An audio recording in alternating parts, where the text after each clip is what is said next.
স্বৈরাচারী মনোভাবের সরকার, এবং এই স্বৈরাচারী মনোভাব আজকে প্রকাশ পাচ্ছে তা নয়। সেই সরকারে আসার পর শিলাদিত্য দিয়ে শুরু হয়েছে। শিলাদিত্য, অম্বিকেশ মহাপাত্র, কৌস্তব বাগচি, তামান্না, আনিস খান, রেখা পাত্র, পদ্মা মণ্ডল এবং হাল আমলে কার্তিক মুখার্জি।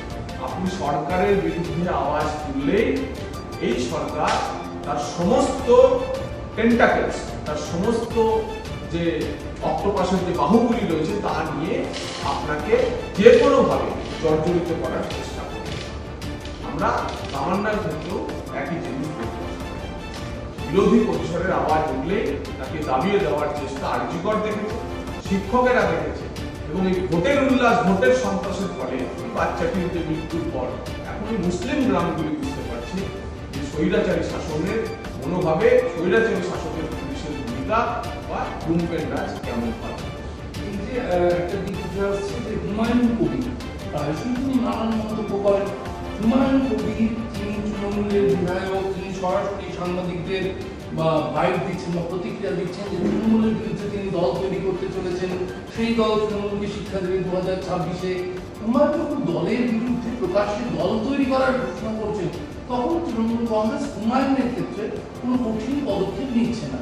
এটা কি রাজনৈতিক কৌশল যে হুমায়ুনের বিরুদ্ধে কোনো পদক্ষেপ নয়, কিন্তু হুমায়ুন তৃণমূল বিরোধী বিধায়ক হয়ে অবতরণ করছেন? মুসলিম সমাজকে নিয়ে তৃণমূল কংগ্রেসের নীতি হচ্ছে দুধেল গায়ের নীতি, এবং একথা এই সরকারের প্রমুখই ঘোষণা করেছে।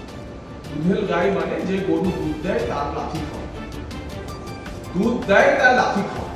এই দুধ আর লাথির একটি ভারসাম্য যতক্ষণ বজায় থাকে ততক্ষণ পর্যন্ত সহ্য করা যায় না। আমার মনে হয় হুমায়ুন কবিরের ক্ষেত্রে, সিদ্দিকুল্লাহর ক্ষেত্রে, ববি হাকিমের ক্ষেত্রে কখনো কখনো দুধের থেকে লাঠির জোর বেশি হয়ে যাচ্ছে। যখন লাঠির জোর বেশি হচ্ছে তখন এই শাসক দল কিছুটা ভাবান্বিত হচ্ছে। হুমায়ুন কবিরও তাই, কিন্তু হুমায়ুন কবিরদের বিরুদ্ধেই আমাদের লড়াই। এই সিদ্দিকুল্লাহদের যে মনোভাব, সাম্প্রদায়িক মনোভাব, বিভাজনের মনোভাব, তার বিরুদ্ধেই আমাদের লড়াই। এই ববি হাকিমদের যে বিভাজনের মনোভাব, মুসলিম আইডেন্টিটি পলিটিক্সের মনোভাব, এই কারণে আমরা বলি যে সুরাবর্তীর আমলেও 47 সালে যা হয়নি, এবং পশ্চিমবঙ্গে মমতা বন্দ্যোপাধ্যায়ের আমলে এই মুসলিম আইডেন্টিটি পলিটিক্স যে বিভীষিকার তৈরি করছে তা অত্যন্ত হিন্দু বাঙালির জন্য আতঙ্ক। কাটোয়া বিস্ফোরণ কাণ্ডে এনআইএ তদন্তের আবেদন জানানো হয়েছে। পূর্ব বর্ধমান জেলার তৃণমূলের সহ সভাপতি শুভেন্দু কুমার দাস তিনি আবেদন জানিয়েছেন। তিনি বলছেন থানার উপর ভরসা নেই, বিধায়ক নিজেই নিরাপত্তাহীনতায় ভুগছে, তো আমরা কি করবো, তাই এনআইএ তদন্ত করবো। এ এক জঙ্গল শেখের কাহিনী। জঙ্গলের রাজত্বে জঙ্গল শেখরা বোমা বাঁধবে এবং তাকে যে শাসক দলেরই বিধায়ক, শাসক দলেরই জেলা সভাপতি টার্গেট হবে, সেটাই স্বাভাবিক। এতদিন পর্যন্ত বিজেপির তরফ থেকে কেন্দ্রীয় এজেন্সি তদন্ত চাইলে বলা হতো সারাক্ষণ নাকি যুক্তরাষ্ট্রীয় কাঠামোয় হানা দিয়ে এই ধরনের জিনিস করা হচ্ছে। তৃণমূলের তরফ থেকে এনআইএ যখন চাওয়া হচ্ছে তখন বুঝতে হবে রাজ্যের যে তদন্তকারী সংস্থাগুলি তাদের কোনো বিশ্বাসযোগ্যতা নেই। একই জিনিস অনুপম দত্তের পরিবার সোদপুরে করেছিল কাউন্সিলর হত্যার পর, একই জিনিস আনিস খানের পরিবার সিবিআই তদন্তের দাবি জানিয়েছিল। সুতরাং বোঝাই যাচ্ছে আমাদের হাওড়ার তপন দত্তের পরিবার সিবিআই তদন্তের দাবি জানিয়েছিল। একের পর এক ঘটনায় বোঝা যাচ্ছে যে তৃণমূল সরকারের কারণে পুলিশ আসলে চটি চাটা দলদাস। বিহারে 52 লক্ষ ভোটারের নাম বাদ যাওয়ার পর থেকে তৃণমূল কংগ্রেস দেখবার ইলেকশন কমিশনকে আক্রমণ করছে। তো এই যে ভোটারদের নাম বাদ যাওয়া যাচ্ছে সেই 1993 সালের 21শে জুলাই যিনি দাবি তুলেছিলেন ভোটার তালিকা সংশোধন চাই, সচিত্র পরিচয়পত্র চাই, 2025 সালের 21শে জুলাই তিনিই বলছেন ভোটার তালিকা সংশোধন করতে দেব না, ভোটার তালিকা সংশোধন করে ঘেরাও করব। মাঝে কি এমন হলো যে তিনি সংশোধনবাদী মুখ্যমন্ত্রী সংশোধন বিরোধী মুখ্যমন্ত্রী হয়ে পড়লেন? আমরা চাই ভোটার তালিকা থেকে বদ রক্ত বেরিয়ে যাক, মৃত ভোটার, অনুপস্থিত ভোটার, ঠিকানা বদল করা ভোটার, ভুয়ো ভোটার, বাংলাদেশে অনুপ্রবেশকারী ভোটার, রোহিঙ্গা ভোটার, বিদেশি ভোটার, তাদের সকলের নাম বাদ যাক। একটি শুদ্ধ পরিশুদ্ধ ভোটার তালিকা নিয়ে ভোটে গেলে গণতন্ত্রের মান রক্ষা হবে।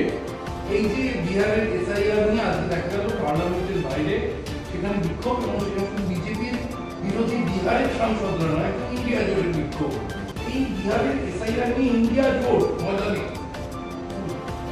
2005 সালের অগাস্ট মাস এই ইন্ডি জোটের যে যারা আজকে বিক্ষোভ দেখাচ্ছে তাদেরকে শুধু স্মরণ করাতে চায় যে ইন্ডি জোটের অন্যতম পুরোধা শ্রীমতী মমতা বন্দ্যোপাধ্যায় এক গুচ্ছ ভোটার তালিকা নিয়ে স্পিকারের চেয়ারে ছুঁড়ে মেরে এসেছিল। তার দাবি ছিল তার কাছে লক্ষ লক্ষ বাংলাদেশি ভোটার তালিকা রয়েছে, যে বাংলাদেশি ভোটারদের নাম কাটতে হবে, তাই তিনি 2005 সালে আগস্ট মাসে তার স্পিকারের উদ্দেশ্যে ছুড়ে এসেছিলেন। আপনাদের জানিয়ে রাখি 2003 সালের যে নিবিড় ভোটার তালিকা সংশোধন হয়েছিল, সেই 2003 সালের নিবিড় ভোটার তালিকা সংশোধনের চিহ্নিত বাংলাদেশি ভোটারদের তালিকা সেটি তিনি 2005 সালে ছুড়ে এসেছিলেন। আমরা মমতা বন্দ্যোপাধ্যায়কে আবার একবার স্পিকারের দিকে বাংলাদেশি অনুপ্রবেশকারী এবং রোহিঙ্গা ভোটারদের তালিকা ছুড়ে দেওয়ার ব্যবস্থা করব, শুধু নিবিড় ভোটার তালিকা সংশোধন 2025টা সম্পন্ন হবে। আর 100 দিনের কাজ নিয়ে তৃণমূল কংগ্রেসের অভিযোগ যে উত্তরপ্রদেশে এত মানুষের ভুয়ো জব কার্ড পাওয়া গেল, পশ্চিমবঙ্গে সেই সংখ্যাটা অনেক কম। উত্তরপ্রদেশে ভুয়ো জব কার্ড পাওয়া গেলে উত্তরপ্রদেশ সহ ভারতবর্ষের যে কোনো প্রান্তে ডিফালকেশন যদি হয়, সরকার এফআইআর করে, সরকার ব্যবস্থা নেয় এবং মনরেগার যে আইন আছে সেই আইন অনুযায়ী চোরের কাছ থেকে টাকা উদ্ধার করে রাজকোষে জমা দেয়। একই কথা কেন্দ্রের গ্রাম উন্নয়ন মন্ত্রক রাজ্য সরকারকে বলেছে মাত্র 44টি জায়গায় তদন্ত করে 3354টি গ্রাম পঞ্চায়েতের মধ্যে মাত্র 44টি জায়গায় স্কিমের পরীক্ষা করে যে চোরেদের সন্ধান পাওয়া গেছে, তাদের মধ্যে কিছু নির্মাণ সহায়ক, কিছু গ্রাম পঞ্চায়েত মেম্বার, কিছু সরকারি অফিসার ইত্যাদি রয়েছে। তাই 44টি জায়গায় চোরেদের কাছ থেকে তাদের পকেট থেকে টাকা উদ্ধার করে তারা রাজকোষে জমা করলেই আবার পশ্চিমবঙ্গের 2 কোটির বেশি জব কার্ড হোল্ডাররা কাজ পাবে। কেন মমতা বন্দ্যোপাধ্যায় চোরেদের ধরে জেলে ধরে রাজকোষে টাকা উদ্ধার করে জমা করছেন? এইটুকু শুধু করুন, 100 দিনের কাজ এমনি শুরু করুন। উত্তরবঙ্গে 56 জন মেয়েকে পাচারের চেষ্টা হচ্ছিল, রেল পুলিশ তাদেরকে উদ্ধার। ভারতবর্ষে মানব পাচারের জন্য সবচেয়ে যে কুখ্যাত রাজ্যটির নাম পশ্চিমবঙ্গ। পশ্চিমবঙ্গের করিডর দিয়ে, পশ্চিমবঙ্গের মধ্য দিয়ে নেপাল, ভুটান, বাংলাদেশ, মায়ানমারের বহু মহিলা বিভিন্ন প্রান্তে পাচার হয়ে যায় এবং পশ্চিমবঙ্গ সরকারের এ নিয়ে ভূমিকা তা অত্যন্ত মর্মান্তিক এবং নিন্দাজনক। তার কারণ বাঙালি হিসাবে কখনো দেশে মানব পাচারের মধ্যে রাজ্যকে 1 নম্বরে দেখতে কোনো বাঙালিরই ভালো লাগে না। বাঙালি নিয়ে চিৎকার করা এই রাজ্য সরকার বা শাসক দল তারা অন্তত এটার উপর একটু নজর। কিন্তু কেন তারা পুলিশে অভিযোগ করলেন? তার জন্য পাচারকারীরা তারা হুমকি দিচ্ছেন এই নিয়ে। পশ্চিমবঙ্গে তো পাচারকারী, লুম্পেনরা, ঘাট কাটা, চোর, ডাকাত এরাই তো হুমকি দেবেন। কেন দেবেন? তার কারণ হাইকোর্ট বলে দিয়েছে সারসত্য, এ রাজ্যে শাসকের আইন চলে, আইনের শাসন চলে না। কোন রাজ্যে আইনের শাসন না চললে যারা আইন মানে না তারাই তো হুমকি দেবেন, সেটাই স্বাভাবিক। এর থেকে মুক্তির পথ 26-এ পরিবর্তন।